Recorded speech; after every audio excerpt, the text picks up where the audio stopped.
welcome to SveNFL. What is up, y'all? It's Jonathan Rollins. And Schif Musara. And we're two Americans living in Sweden, talking about football. Yeah, man, it's that time, bro. We are back. Week 2 is in the books. And Schif and I are going to break down all of the action from Week 2 in the NFL. I had a rough one. Really fun game, but it sucks to be on the losing end of the team. I didn't lose all hope like last week. I thought it was just my team looked like the worst team in the NFL. But now I just come to terms with my team's bad. But, yeah, man. But it was a fun week of football. For Week 2, it seemed like a little bit more fun than a normal Week 2 of action. Hey, at least you got your Miami Hurricanes ranked number 2 in the nation. I thought they're 4. No, they're. I think they got ranked number 2. I saw 4 today. I just went and set my recording for Saturday. I looked at like a weird list. You know, when you wake up, I don't know. I thought I saw Miami was 2 and Georgia was 3. My dogs want a nail biter in Tennessee. Oh my Lord! Oh no, it wasn't no biting no nails in Miami. And we got Florida this week, so we'll do y'all a little something. It's gonna be nice. I love that shit. Just beat the brakes off Florida, man. I can't wait. So at least my college team is making me feel better. To where it just sucks. I work most Saturdays with my comedy club. But yeah, I'm going on tour next week, man. Live Nation told me to talk about it everywhere, so I have to talk about it here as well. So yeah, Live Nation's sending me back on tour. And Sundsvall, Falun, Norrköping, Västerås, Halmstad, Skövde, Lund. Where else did I? All of these cities, man. So people. Lund is dope. I like Lund. Yeah, I'm ending it there. My final show is November 8th in Lund. And I like Lund myself, man. I've been there a few times, so glad to bring my whole show back. So if anybody's in any of those cities, man, come see your boy, man. Go to Live Nation and go to my artist page and get some tickets. Yeah, so I'm hype about that, but more hype about football, man, because it's been some fun this week, man. You feeling good? I am feeling pretty good, and this, I like how Week 2. You always kind of forget because there's so much time between the end of the season and the start of the next season. This process of the first 2, 3, 4 weeks where you really feel like you're starting to understand who these teams are. We obviously have this tradition of like, what do we normally do? About 4 or 5 weeks in, we do an episode of They Are Who We Thought They Were kind of thing. Yeah, man. Yes, definitely. I think we're getting there. Yeah. We're getting there. I mean, coaches say good stuff all the time. Some coaches say stuff to win games, you have to win the game, not lose the game. Yeah, so sometimes you have deep insight from a professional coach in the NFL. I mean, the level of wisdom is just unprecedented. It might as well be Barry Switzer, who I've forgotten all about until I'm watching this documentary about the Cowboys. Absolutely. just come out and yeah. But then again, if they would have won, everybody would be talking differently about it. Like, beat the Bills this week, and they'll be in the die for the division lead and all this shit. And no way they're beating the Bills this week. But anyway, that's besides the point. We had our Thursday night game, which we got our first Thursday night parlay knocked out. We kind of called this one right. It looked good. The Packers look really good, bro. They do.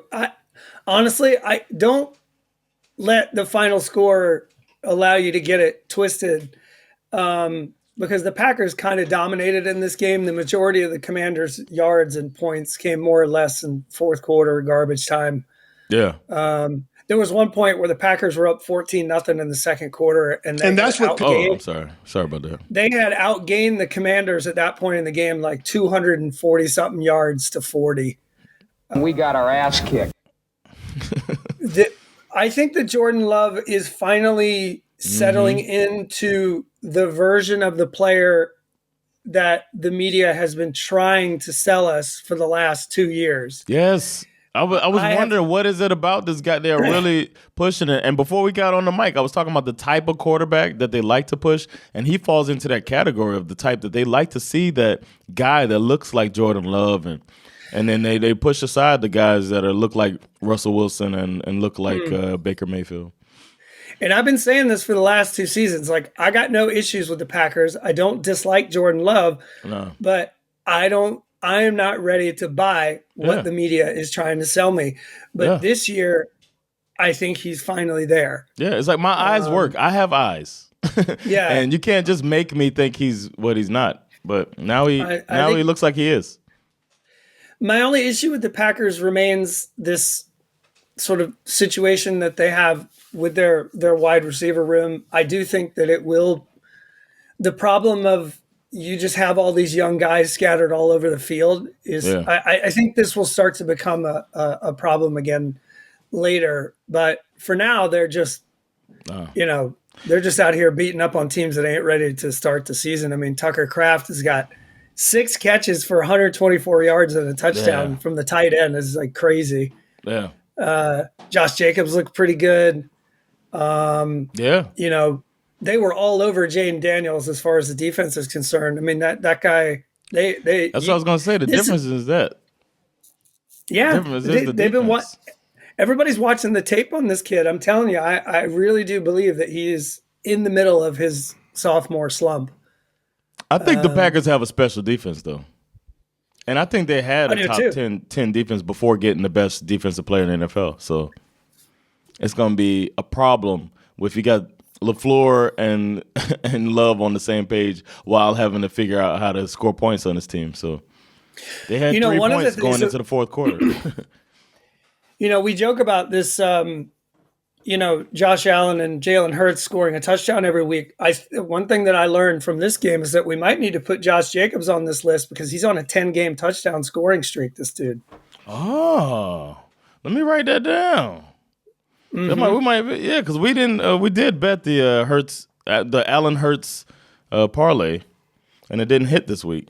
We got to keep this in mind, man, because maybe we could put Jacobs in there. I think Allen's more likely to score than Hurts every week, so maybe we could have Jacob Allen. One of the other things I thought was funny, obviously they had a real, concise game plan for how to deal with Jaden Daniels, but the Packers defense, you want to talk about consistency. It's like they sat down before the game and worked out like a balanced budget for how many rushing yards they were going to allow each person to get.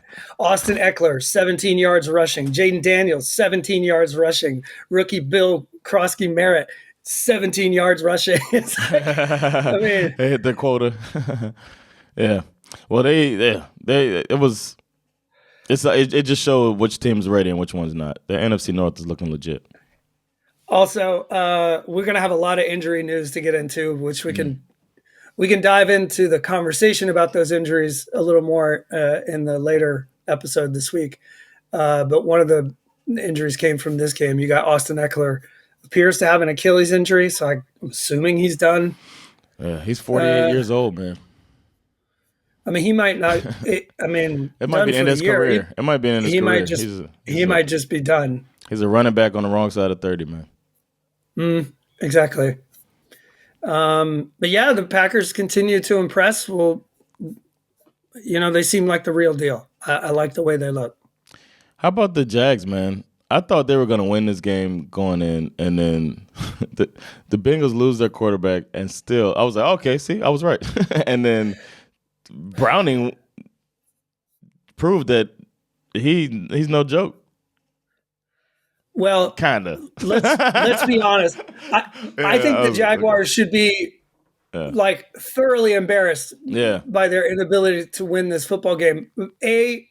Joe Burrow leaves pretty early in the game.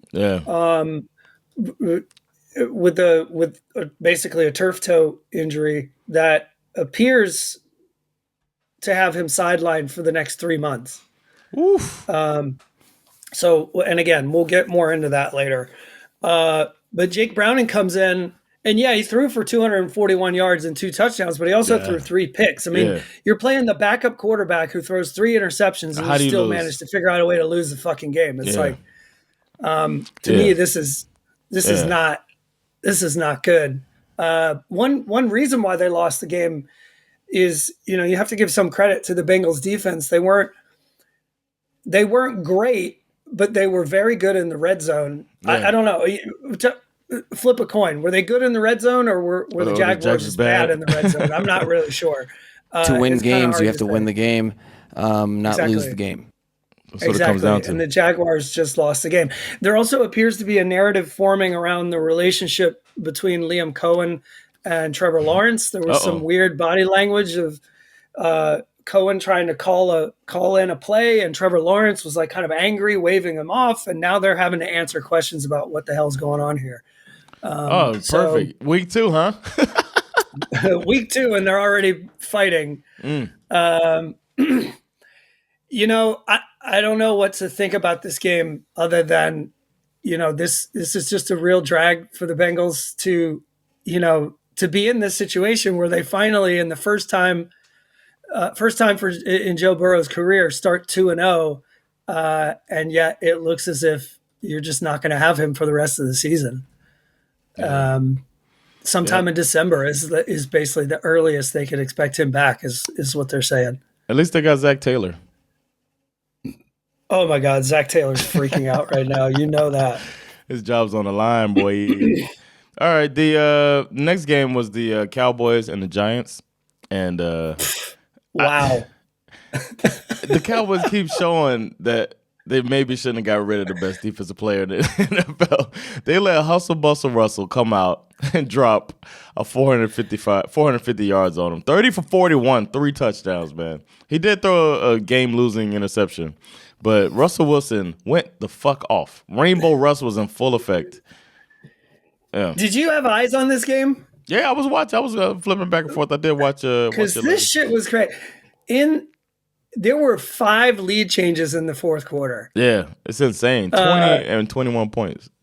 And you're right. Rainbow Russ was dropping fairy dust in a bucket. I mean, it was crazy. It was like these deep shots to Malik Neighbors, just chucking it up. Man. Jeez.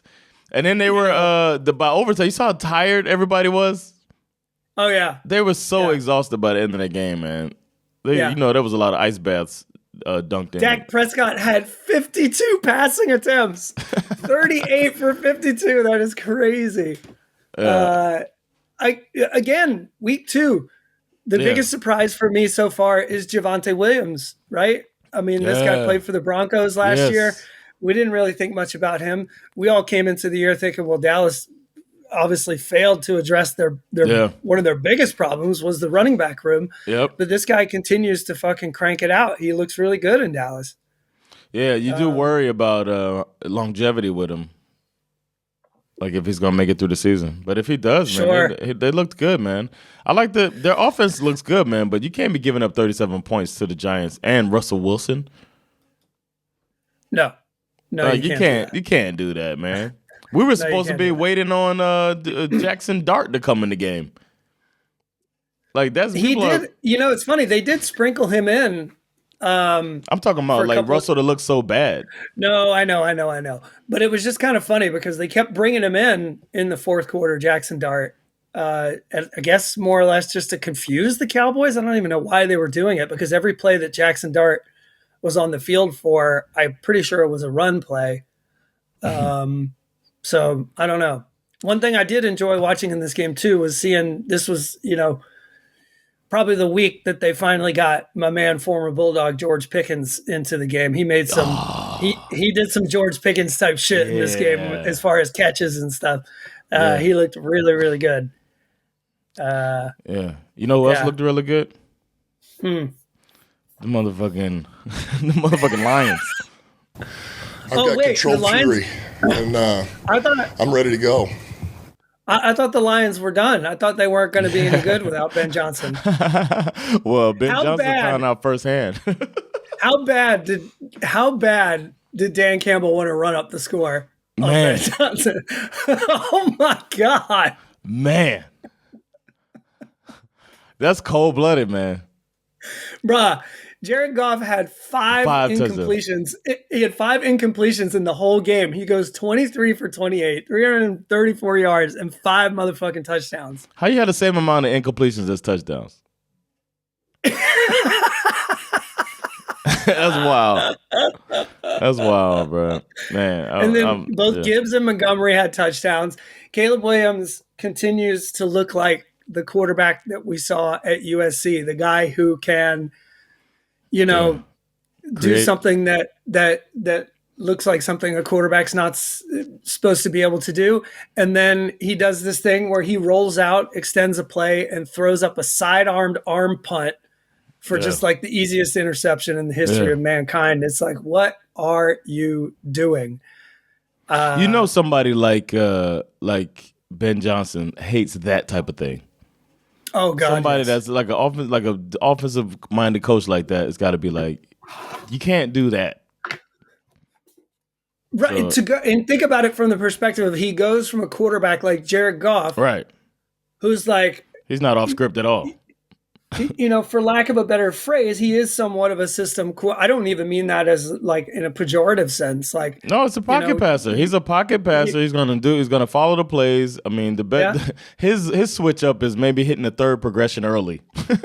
It's not rolling out, cutting the field in half. It's maybe I'll go this way this time. I'll look right instead of left. That's his switching it up. His spicing it up. So man, Ben Johnson's probably like, get me a Justin Herbert type. This is also one of those games. We had a couple of games like this week where it seemed pretty tight for, around half of the game. Yeah. But then once the dam broke, it was like, the flood warn the village. Everybody's got to get out of town because this shit is over. Because DeAndre Swift looked really good in the first half, and then all of a sudden they decided to bottle him up. The only thing they really had cooking, which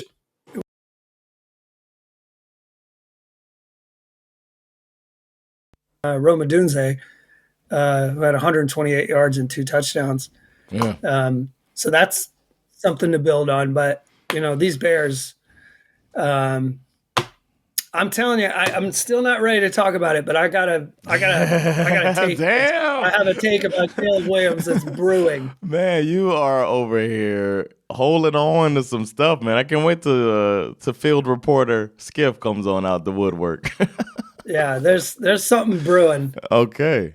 The another game that was like you were talking about, it looked all tight and it looked like things were crazy, is the next game, the Titans versus the Rams, man. The Titans looked like they had their foot on the throat of the Rams for most of the game, and then all of a sudden the Rams just reminded them who they were, man. Yeah, this game was really just like Rams had what was it, 27-16 in the fourth quarter. Yeah. And then it all started to unravel at that point. But they are who we thought they were. Cam Ward looks, he looks like a rookie quarterback who's a talented rookie quarterback. Is a talented rookie quarterback who's just gonna, hopefully mature and get better. You know what else happens that people got to remember? If you're the first pick of the draft, probably on a bad team. So it's gonna take a little bit of collecting more talent. They'll be bad for a little bit, but it seems like they have the most important piece, which is the quarterback. Because that play, when he was rolling to the right, running out of trouble, and just launches the ball across his body against all rules, a pass that can't be made by the likes of Caleb Williams for the big. It was a touchdown too, right? Yeah, for the touchdown. Yep. Insane pass. A touchdown catch that he dropped right into a bucket to rookie wide receiver Alec Iomanner. Now, for those of you who listen closely to this podcast, you will remember that I have already mentioned this young man's name before. I have had an eye on him strictly because he represents my 2 favorite sports crammed into one. He played for Stanford, but he's originally from Canada. He started out as a hockey player. He's now a football player. And this idea of a wide receiver that's a hybrid between a football player who has the brain of a hockey player. That's your wet dream. I'm here. I'm here for it. Like, give it to me. Just give it to me. This thing was hard. Exactly. So I'm rooting for this kid hard. Like, yeah. Nice. But the Rams pulled it out in the end and showed how big it was. So that was that. I love how Stafford and this was the first week we really saw a connection between Stafford and Devontae Adams. Yeah. Good point. That looked really good. So that's a promising sign for them. Good job by the Rams. Yeah, man. Here we are. And we have arrived. We have arrived.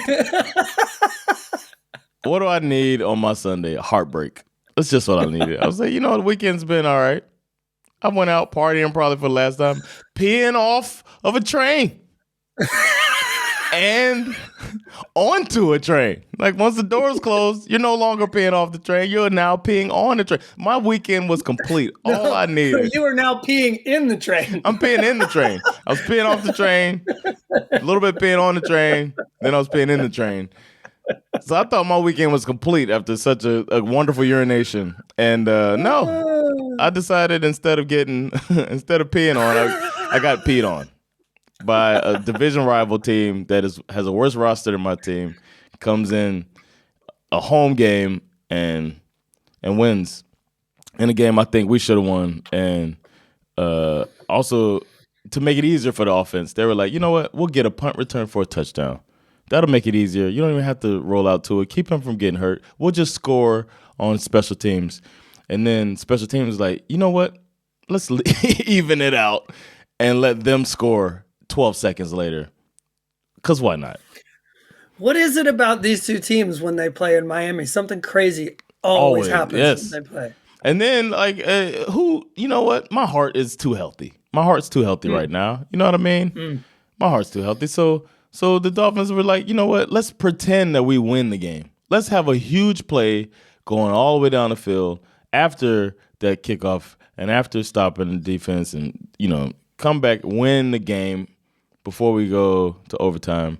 And everybody's running around my living room only to find out that the guy stepped out of bounds at the 26-yard line. Not the 2, the 26-yard line.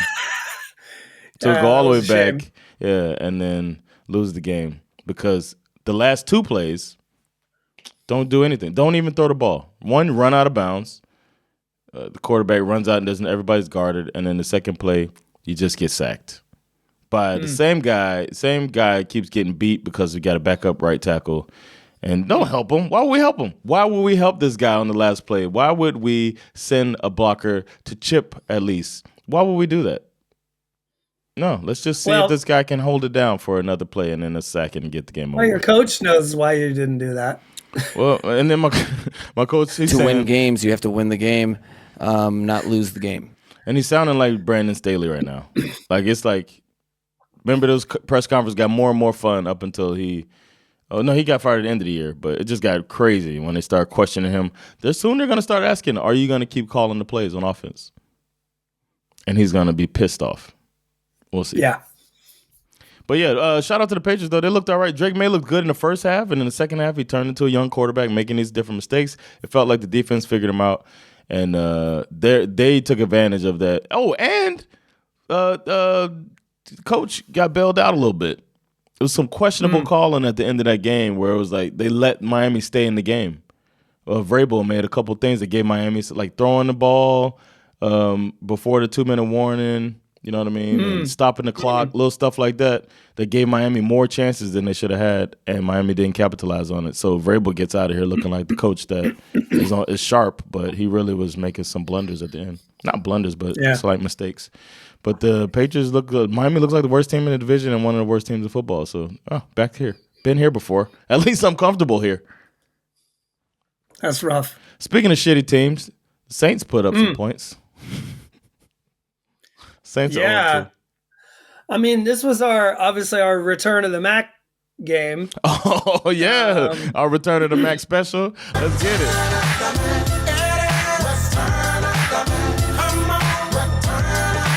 Oh, my God.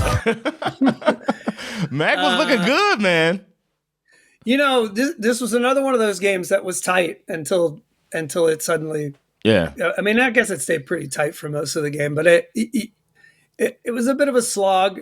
You know, the Saints obviously have a proud defense. They're not going to just give up and roll over. But Mac did look pretty good. I mean, you know, probably I guess where the Saints defense showed up the most is that they were able to kind of manage the run game. You know, McCaffrey didn't have, you know, he only had 55 yards rushing. He did catch a touchdown pass later, but, you know, this was one of those things where the rosters just, you know, the better team won the football game. That's going to be the case for them all season, though. The Saints just have the worst roster in football. Kellen Moore, the coach for the Saints? Yeah. He's up there with Tucker Carlson and punchable faces. I can't look at the dude, man. I want to jump through my screen and just punch him. And I mean, he might be a nice guy. I actually thought that while watching the game back. I was like, you know what? This dude could be a really nice dude, but I just want to punch him in his face, man. And there's nothing he can do about that. I get it. I totally get it's it. a punchable face, man. Tucker Carlson is a reason that he's a punchable face, or like guy Nick Fuentes, really punchable face, but there's a reason also behind it. Kellen Moore, I don't have a reason. I just want to punch him in the face. It has nothing to do with football. I mean, I guess the one thing that Saints fans can be proud of is that, you know, they're going to make the opponent work hard for the win, for sure. So, I mean, they at least put up a fight to a certain degree. Yeah. But I just don't think, well, first of all, they don't have the quarterback to do it. Nah. I'd be a little concerned as a 49ers fan knowing that your defense, which is supposed to be so elite, managed to give up 3 touchdown passes to Spencer Rattler, because I think Spencer Rattler is not – this he's a backup quarterback at best. Yeah. I'm just curious when they're going to bring in the rookie Tyler Shuck to see what he looks like. Maybe he might not be ready. Do you want to feed Tyler Shuck to Robert Saleh?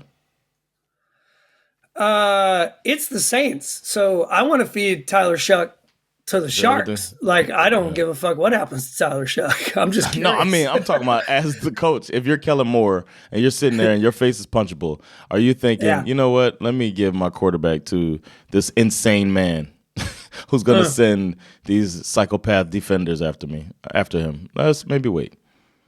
Yeah. We'll see. I was so ready for this. I was like kind of hoping the 49ers would lose this game because it fit into my Kyle Shanahan narrative. I had some stats written down before the game that are not relevant now. Petty Skip has entered the chat. What I wrote down, Shanahan with Purdy and Jimmy G in his career is 62-30, but with anybody else, Shanahan is 9-32. Ooh. I had that locked and loaded, just waiting for the 49ers to lose so I could fucking throw that in there. But damn. Well, sorry, man. Petty Skip had to sit on Petty that Skip one. had to wait.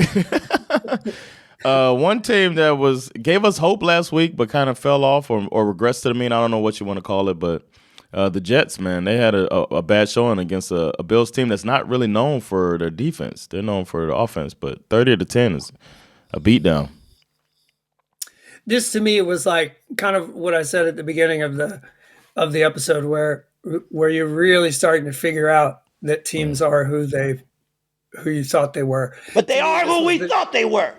This is the Jets kind of starting to show us who they really are. Yeah. They're not a good football team. No. That game last week against the Steelers was fun. Yeah. Maybe the Steelers are bad. That might also be the case. Maybe the Steelers are bad. Buffalo Bills are not bad. This is really interesting because, you know, the Bills managed to beat the brakes off of the Jets, and it was not because, you know, Josh Allen had to put the team on his back. Which we wanted for our bet. 14 for 25, 148 yards passing and no touchdowns.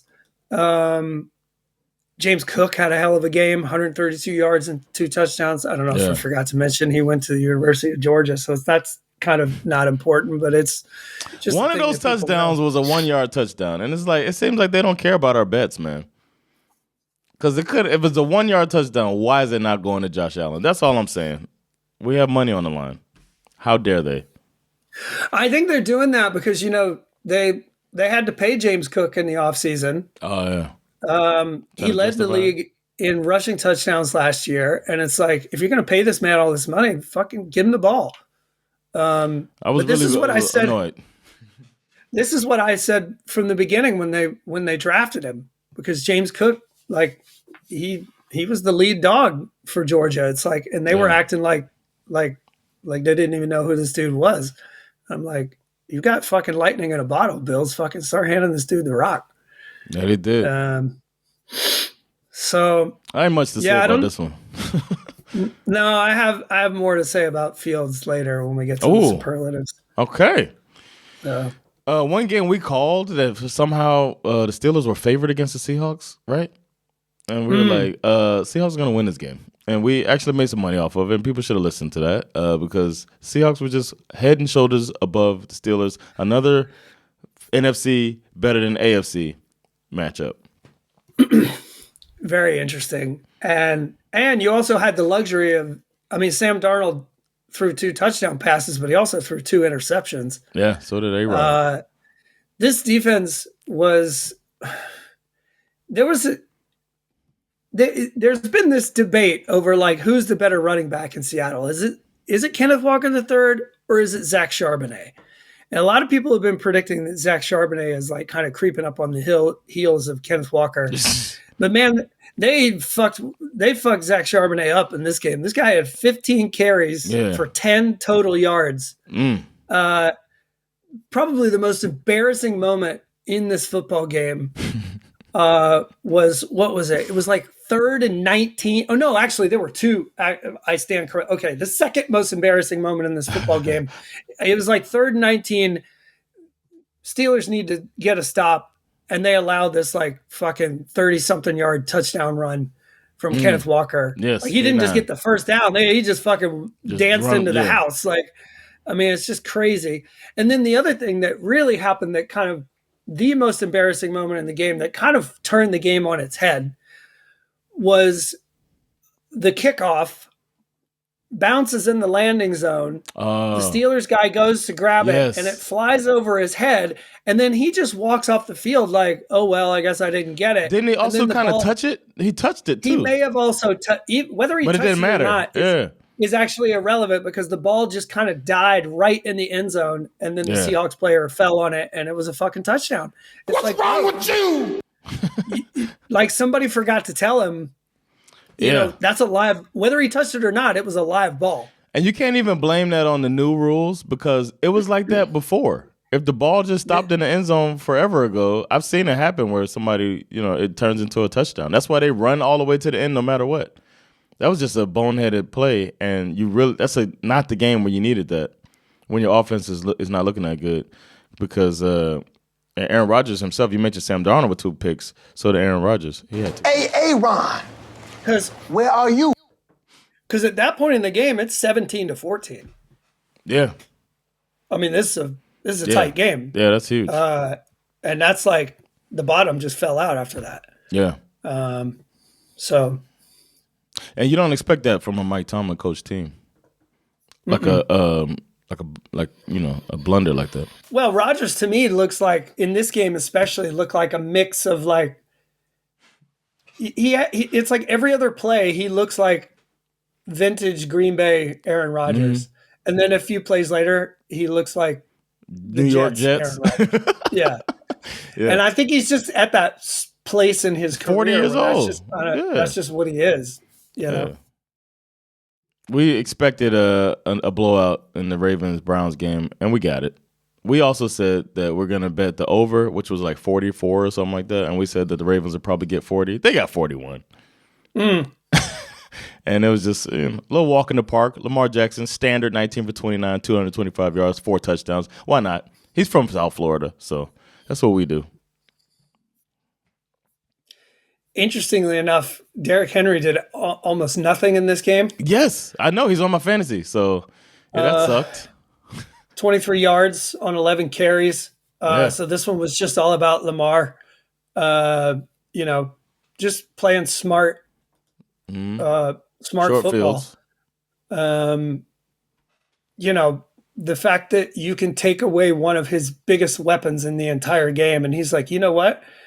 Ever heard of Devontae Walker? Me neither. I'm going to throw him 2 touchdowns anyway. DeAndre Hopkins was looking good. Zay Flowers looks good. I mean, if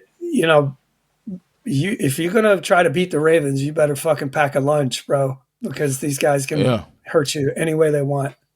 Yeah, because his second biggest target normally after King Henry is Mark Andrews, and Mark Andrews only had 1 catch. So the Ravens are looking more and more. And Mark Andrews dropped a touchdown. Dropped a tutty, yeah. So like the Ravens are looking more and more like, I don't know, it's more balanced of a team. You can't just only key in on one thing. Mm-hmm. Who would have seen this like 5 years ago that DeAndre Hopkins will be bouncing around the league looking for a ring? I hope he gets it. I hope he gets it too. I like him, man. He invented the fucking getting dunked on. Man, one surprise. I told you I picked this. This was my petty pick. This was my petty asterisk. 2 weeks in a row, you've nailed the petty asterisk. My petty asterisk, I said it. The Colts are going to beat the Broncos. I think the Colts are real, man. It was partially because they beat the Dolphins, and I wanted it to look like the Dolphins lost to a good team. But they might have. It might just be the Colts are going to win that division. I'm starting to get scared that the Colts are going to win the South, especially with the Texans starting 0-2. Like our division bet might be down the drain, especially with the Chiefs playing like they play. The Colts beat the Broncos, man. Broncos got to be worried, man. They're supposed to be the number 1 defense in the league, and they're giving up 29 points. Yeah, I mean, Bo Nix played a little better this week. He also threw a pick. Mm-hmm. Did we bet on a pick too? I think maybe. I don't remember. I mean, the Colts. I think I'm still a little like, just give it a minute with the Colts. Jonathan they might Taylor actually came be. Back. Jonathan Taylor is such a good football player. Yes. I mean, 165 yards on the ground, another 50 and a touchdown through the air. Yeah. I mean, it might just be the case that this combination of Daniel Jones, Jonathan Taylor, and the rookie tight end Tyler Warren might be kind of like the holy trinity that this team needs to sort of stand on for the whole season, because those 2 pieces are a perfect complement to a quarterback with the skill set of Daniel Jones, you know. And Alec Pierce always catches like some big ass play. That's all he does is catch highlights. Yeah, exactly. I mean, I think there's any reason to believe that this team could it's not a difficult division to win, the AFC South. No. And getting off to a hot start is probably the best way to do it. You know, this game ended in a fairly bizarre fashion, in the sense that, you know, the Colts were lined up to kick a 60-some-odd yard field goal to win the game, and dude misses the field goal, but the flags come out because the Broncos lineman was called for leverage, which is when you use the opposing, like when you push off of the player to jump the line or whatever. Yeah. And there's a debate over whether it was leverage or not leverage. Sean Payton has already said he thinks it was leverage. He said we fucked up. It was our mistake. So he's owning that. So that's a little surprising, but admirable. And then of course the kick moves up 10 yards, and this guy pipes a 40-something yard field goal for the win. So that they basically just gave him a second chance to win the game, and they did it. Yeah. So that's a bit of a gut punch. I'm glad I'm not a Broncos fan. That feels like a Falcons thing to do. If I'm being honest. Falcons, Chargers. Yeah. Uh-huh. But they also got to be okay because the Chiefs lost. That's probably who they worry about the most. True. But yeah. Next game was the Cardinals Panthers, which we thought was going to be a lower scoring game than it was. But Bryce Young came out and threw three touchdowns on that ass. I dubbed this one the nobody cares ball. There are also unknown unknowns. The ones we don't know, we don't know. The thing that I'd be a little upset about if I'm a Cardinals fan, besides the fact that you're a Cardinals fan, is that you're up 27-3 in this game. Yes. Talk about almost pulling a Falcon. Yeah. You very nearly lost this football game. Yeah. That you had no business losing. Yeah, they thought it was garbage time by the second half. But they say that it's hard to like get back into the rhythm once you start like take it off the gas. That's why in college you get it, that you can kind of understand it when these teams don't let up. Which is why Dan Campbell, just be Dan Campbell. Just never take the fucking foot off the gas. Do that in every aspect of life, man. Just be Dan Campbell. What would Dan Campbell? I have a pillow in my living room that says, "What would Johnny Cash do?" I need to get one that says, "What would Dan Campbell do?" Yeah, I have that. Actually, I have it on my new kneecap. Yeah, I should get that tattoo. Oh my! I got a new knee, and it says, "We're gonna bite off a kneecap." I mean, the Cardinals look fine for most of the game until suddenly they decided to take their foot off the gas. I will say this about the Panthers. This is a bad football team, obviously. But this dude, Teteroa McMillan, that rookie wide receiver they took in the first round, this is 2 weeks in a row. This guy's for real. Oh, yeah. Yes. I feel bad for him because this is a terrible football team. That's all right. I don't know what they – I don't – I think Canales is going to get fired in the middle of the season. Yeah, I was thinking. I really do. I was thinking. I really do. Because if they just keep losing football games, David Tepper's going to get annoyed and he's going to fucking pull the trigger. Yeah, that's what he does. We'll see, man. You need some stability. Speaking of stability, one thing that we've all become used to is the Kansas City Chiefs having Andy Reid and having Patrick Mahomes and just winning games, and they just haven't done it this year yet. 0-2. Who'd have thought? They are playing the best roster in football. Or maybe second best if you count the Ravens. My general thought about this is that I think it's time for the Chiefs to realize that Patrick Mahomes is human. Yeah. I think it's time for them to realize that this magical run where it didn't seem to matter who they had on the roster, they were always going to win these one-score games. I think that era is over. The Patriots went through this in the middle of their dynasty where they realized, you know what? Reset. We got to go get some dudes. Yeah. It's fucking time for the Chiefs to go get some dudes. When the Patriots did that too, when they got Randy Moss. And they became the best offense in the NFL had ever seen. Exactly. And they won every game up until the Super Bowl. So Chiefs do that. Unfortunately for them, they ran up against that their kryptonite. It was what they ran up against that Super Bowl because there was a hungry ass defensive line that could get to Tom Brady really fast with just four guys. So I mean, having Patrick Mahomes as your leading rusher cannot be the game plan.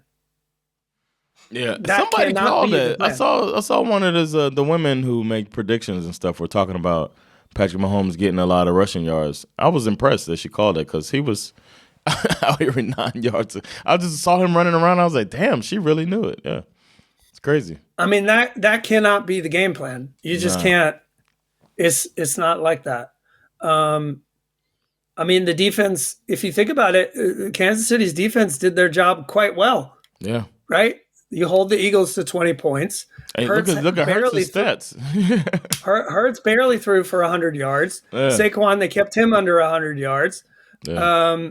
They did everything they needed to for the Chiefs to win this football game, but they just do not have the pieces on offense to be a consistent winning football team. And I really think, and again, like I feel the same way as you do. Like maybe it's a little premature to start predicting the demise of the Kansas City Chiefs. But if I'm them, I'm looking around the league, looking looking for a trade. Like if they don't make a trade, if they don't respond in some way to go get this guy some dudes, I think they're making a huge mistake because you've got, I think Hollywood Brown got a little banged up in this game. Rashee Rice is obviously still out from suspension. Yeah, Worthy.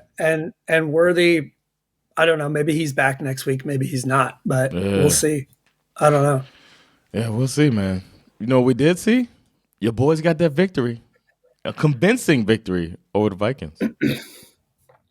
Okay. It's one bet. It's one bet we got right, too, by the way. It is one bet we got right. Now, the Falcons allegedly won this game 22-6. Now, I say allegedly because when I read the recap of how this game went down, because I didn't watch it, obviously I was asleep. Oh, you know what? Okay, I watched it. I watched every snap. So, good. Because when I read the recap of how this thing went down, I'm not going to lie, it was very confusing and unfamiliar to me. So much so that it felt like the moon landing or the Palma assassination, in that I'm not even really sure that it actually happened at all. You know what I mean? Yeah. Also, obviously, because it happened while I was asleep, kind of has me a bit suspicious that it might have been a dream. So I'm just going to tell you what I read from my perspective. Okay. These reports that were written by people who claim to have been there. And you tell me if this is at all real. Yeah. So now the first part of this report that feels fake to me is that the Vikings only scored 6 points. That's very true. It's true. A Vikings team that has Justin Jefferson, TJ Hawkinson, JJ McCarthy, and Kevin O'Connell, the reigning coach of the year, can only score 6 points against the Atlanta Falcons. Oh, don't forget Jalen Naylor. Don't forget Jalen Naylor. This just doesn't sound very credible to me, this report. Okay. Now, Bijan with over 160 all-purpose yards. That's the one part of the story that has me thinking that this might have actually happened the way that people are saying that it happened. Right. But then I kind of start to swing back to the other side when I see that backup running back Tyler Algier also had 80 all-purpose yards and a touchdown. Yeah. Against the Brian Flores defense? Are you fucking kidding me? Like, what? Now we're just like taking the piss. Like you're just making shit up now, right? Yeah, they're dominating. And then the cherry on top, and where this narrative goes completely off the rails, is where these so-called journalists who were at the game go out of their way to try to convince me that JJ McCarthy, the boy genius, with the quarterback whisperer in his ear, like his own little personal Jesus, right? Not only did he throw 2 interceptions, one to Xavier Watts, the other to Billy Bauman, both of which are fucking 3rd, 4th round rookies, right? That never happens. But then you want me to believe that the Atlanta Falcons racked up 6 sacks. I was going to say, y'all had a pass rush, man.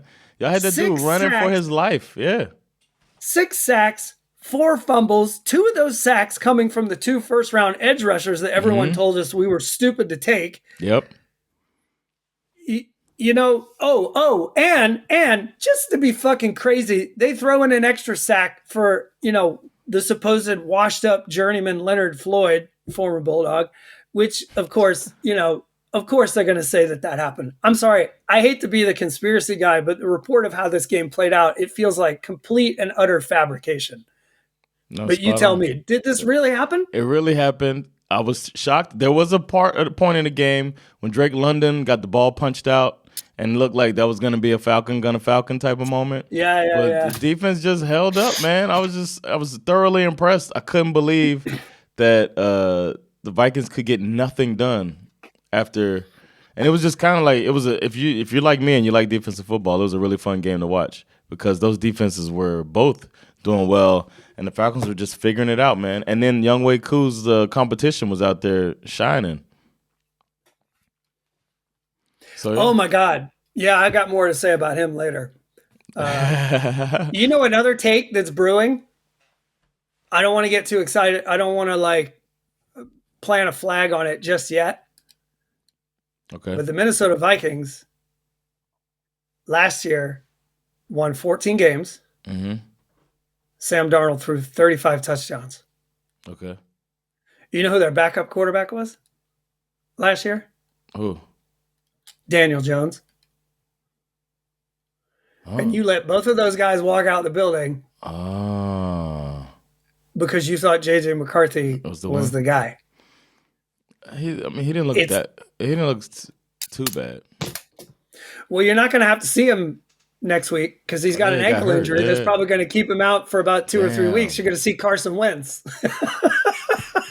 Yikes. We were talking about what happened to Tannehill. He was just a starter and then he's out of the league. Next week, early preview, Carson Wentz versus Jake Browning. Jake Browning going to get terrorized. All right, then we got the Houston Texans played the Tampa Bay Bucks in a game that was kind of exciting. The middle of the game was kind of a lull, but it ended. It was a really fun ending to the game. I watched it I woke up this morning at 3:30. I went to bed pretty early, and my body was like football. So I woke up and I started the game. You woke up and was like Baker Mayfield. Yes, Baker doing his goddamn thing. And the stat line looks pretty pedestrian, kind of. 25 38, 215 yards, 2 touchdowns, no picks. You know what I mean? It doesn't look much better than the C.J. Stroud stat line, 13 24, 207 yards, 1 touchdown. It's not glaring difference. Totally different game of Baker Mayfield pulling it out, showing how big it is all game. Like, pulling the ball down, breaking sacks to get down and run for first downs multiple times. Just looked like a leader, man. He looked great, man. Best player in football. He's a baller, man. Yeah, it was a really fun game. We saw some glimpses of C.J. Stroud, but the two defenses, these are two of the best defenses in the league, man. And shout out to the Bucs offensive line because the Texans have a really good defense, and the Bucs offensive line is one of the best in the league. And it was a reminder, but the Texans were still getting through and making Baker have to figure stuff out, and he did it, man, all the way to the end. The Texans were winning up until the Bucs won with like 3 seconds left on the clock or some shit like that with a run into the end zone that I was hoping would go for Mike Evans' touchdown, but no, they don't care about our bets. But yeah, it was a really, really fun game and went down to the wire. And the Bucs pulled it out. I'm not worried about the Texans so much, but the same problem they had last year, that offensive line, I don't know if you can judge them on that because the Bucs were out of their mind with their I can't think of their coach's name right now, but he was sending the National Guard like he was Trump. He was out there. Everybody was coming after C.J. Stroud, and they had him on the run the whole game.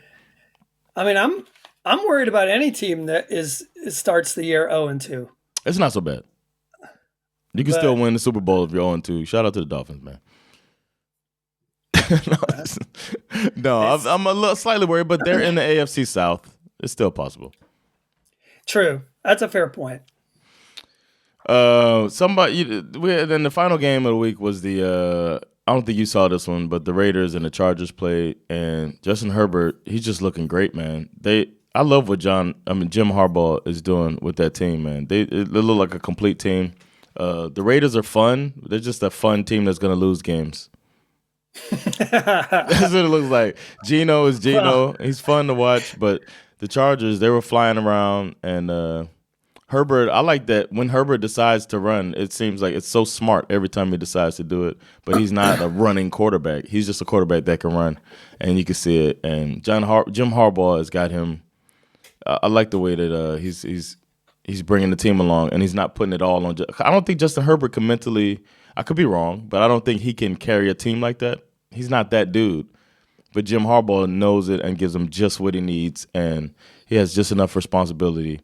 And then shout out to Quentin Johnson, who had a rough go at it last year, getting with the dropsies. And he had some really big catches in this game, too. So, I don't know. Raiders fans, it's the beginning of a new era. They kept going up to Chip Kelly up in the booth. I kept forgetting he's their offensive coordinator. And then they go, oh, yeah, it's Chip Kelly. But the Chargers look good, man. It's 2 weeks in a row that they haven't really seen much out of Ashton Genty.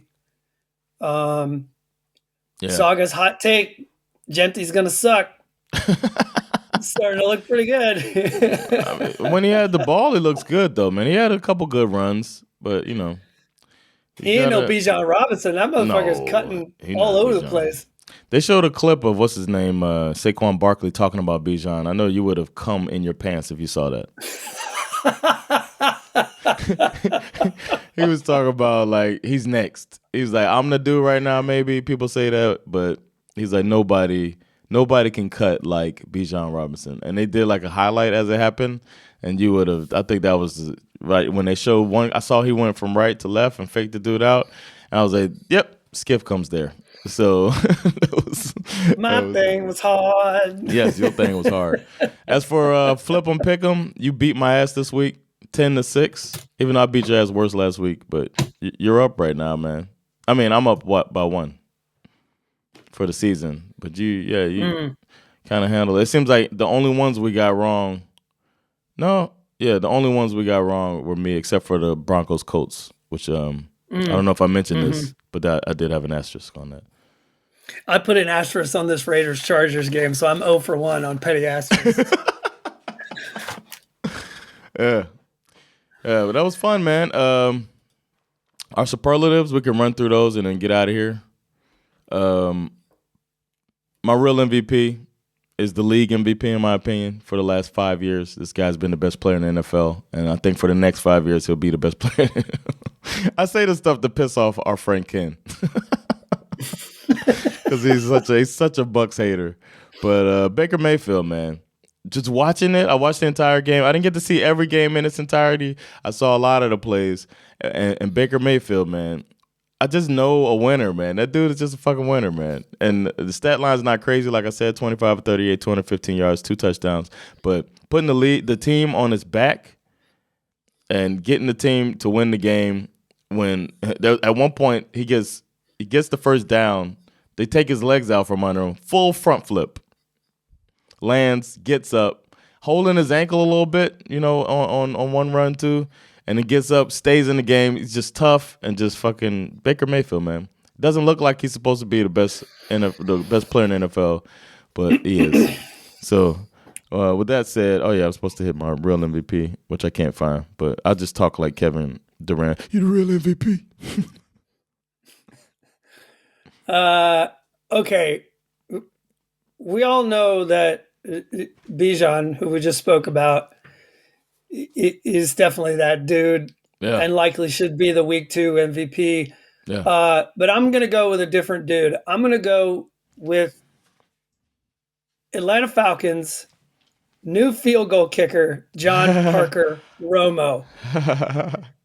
No relation to Tony Romo. Oh. He is from Peachtree City, Georgia. So he's a hometown boy. Played for Virginia Tech. Went undrafted in 2022, bounced around the league a bit until finding a home in the XFL with the San Antonio Brahmas, where he won the All XFL honors by way of becoming the all-time leader in field goals in the XFL. Dude steps in for a struggling young Wei Koo and goes out there and pipes 5 for 5 of his kicks. Obviously to sort of mask over the difficulties we had in the red zone, which kind of sucks, but whatever. The guy came out and did his job. He's also of Mexican descent, apparently, which I don't know. Maybe I shouldn't mention that because Trump will probably try to deport his ass to some random place like Uganda. But either way, for as long as we have him before Trump takes him away from us, I'm going to say I love young Wei Koo. Nobody knows why kickers lose their mojo, but 5 for 5 speaks volumes to me. So John Parker Romo, or JPR, I like to call him, he's my week 2 MVP. You the real MVP. Hey, y'all like diversity at the kicking position. You got a Korean guy, and now you got a Mexican. Mm-hmm. Yeah. My trash for the week, I don't have much to say about it, but because it was hard to pick it. We talked about this before we came on the air. It was pretty hard, man. There was a lot of good players. It was hard to point the finger at anybody, but if your team's only scoring 6 points and you're supposed to be the one who scared off these quarterbacks that are pretty decent in the league right now, then you're supposed to step it up. And J.J. McCarthy did not. He got his welcome to the NFL. He was getting banged around a little bit, threw a couple interceptions, and the team only put up 6 points. So I got to say, sorry about it, man, but J.J. McCarthy. You are trash! I'm going to go with Justin Fields on this one. You know, he looked pretty good against the Steelers last week, but he goes up against a real football team in the Bills. So, that's, I understand. But this man completed only 3 of his 11 passes for 27 yards. It's like rookie Justin Fields. And a 39.6 quarterback rating before he left the game with a concussion late. I mean, I think there were 9 minutes left this is in the fourth quarter. He made it all the way to the fourth quarter and he went 3 for 11. Tyrod Taylor comes in for less than a quarter and goes 7 for 11, 56 on a touchdown, 106 quarterback. It's like, dude, you can't have the backup come in for half a quarter of football and make you look bad like that. We've had concerns about Justin Fields for his entire career, that he just doesn't read the field the way that other quarterbacks read it. Yeah. And I think that really showed up in this game. Bills defense is good, but they ain't that good. Right. You know what I mean? Yeah. So yeah, Fields is my trash. You are trash! My shit got learned, the Chiefs are mortal. We've held them at this high standard. We're giving them benefit of the doubt, winning one-score games, winning games close, figuring it out at the end, which might be because they have the best coach and quarterback combination in the league. But this year, they just might not win that division that they've owned for the last decade. And we can't just take it for granted anymore, man. The Chiefs are mortal. And as you said, they might have to make some huge changes in order to maintain that dominance that they've had. So, yeah, that's my shit got learned. What's yours? My shit that I learned is that the Jacksonville Jaguars cannot be trusted. Now, maybe it's because I have family and some roots in the city of Jacksonville, but I always kind of have a little bit of a soft spot for this team. But somebody needs to explain to me how you are gifted a Joe Burrow-less version of the Bengals where the backup Jake Browning comes in and throws 3 picks and you still manage to lose the fucking football game. Man, tell me about it. And in a cat battle, no less. Like, what are you doing? Yeah, what are you doing? It's a cat battle. It's embarrassing. Like, if actual Jaguars were watching this game, I guarantee you they woke up Monday morning and started telling everybody in the jungle, we're actually leopards. We're not Jaguars. They're changing, they're adjusting their spots. They're like, no, don't get it twisted, bro. I'm a leopard. I'm trans leopard. Okay, I identify as a leopard. It's kind of like how sometimes I tell people I'm Canadian just so I don't have to talk about deal with that shit. No doubt about it. My Speck candidate for the week threw 30 for 41, 450 yards, 3 touchdowns.